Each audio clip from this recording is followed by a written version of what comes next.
So one thing must be very clear. It is not church or religion that draw men. What draws men is the force of the crucified Christ. That's why the messages that will draw men are messages that are centered on the cross. It is the messages and lives of men that are centered on the cross that will have the capacity to draw men to Christ. So if the message you are preaching as a preacher is not centered on the cross, it can gather people, but it can't draw them to what? Christ. You may just have a congregation where people are gathered, but they can't be drawn to Christ. He said, when I am lifted up, then what will happen? Draw me.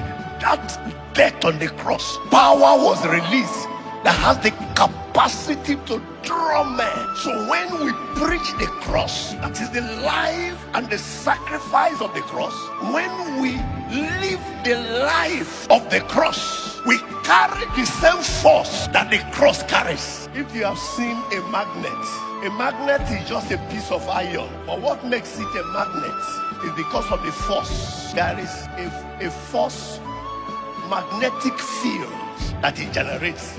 You know, it has a magnetic field. Depending on the size of the magnet, it will determine the magnetic field. Any metal around there, it will draw it.